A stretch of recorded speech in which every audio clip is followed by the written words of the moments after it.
kulanti wacan oo wanaagsan daawadayaal kuna soo dhawaada Somali News Center oo aad ka daawataan warar iyo warbixino kala duwan warbixintan idinayna waxay ku saabsan tahay madaxda maamul goboleedyada oo beesha caalamka kula shiraya magaalada Nairobi kadib madaxweyne gaas oo soo bandhigay qorshe culus magaalada Nairobi ee dalka Kenya waxa lagu wadaa in dhawaan shir ay ku qabsadaan madaxda maamul goboleedyada ee dalka Soomaaliya kaas oo uga hadlayaan sidii xal looga gaari lahaa khilaafka dawladda iyo dawlad goboleedyada inkastoo aan si rasmi ah loo shaacin ajendaha shirkooda ay uga hadlayaan ayaa haddana waxaa soo baxaya warar sheegaya in gudoomiyaha golaha iskaashiga dawlad goboleedyada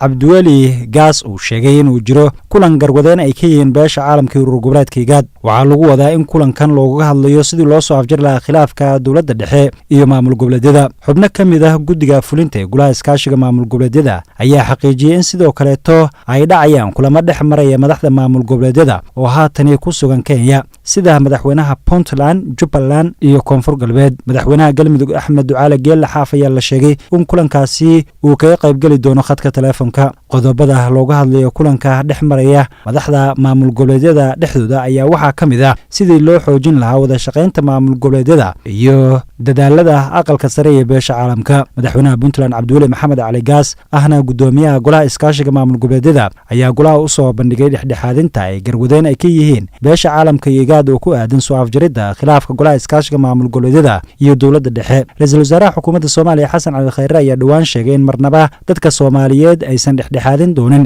ajnabi isla markaasina ay aayahooda ay ka tashan doonaan intaas ayaan daawadayaal ku soo gabagabeynaa warbixinta aynu kaga hadlaynay madaxda maamul goboleedyada oo beesha caalamka kula shiray magaalada Nairobi kadib gaas oo soo bandhigay qorshe culus haddii aad ku cusub tahay Somali News Center fadlan ha ilmaamin subscribe-ka like share-ka si wararkeena iyo warbixinadeena dambe ay kuugu soo dhacaan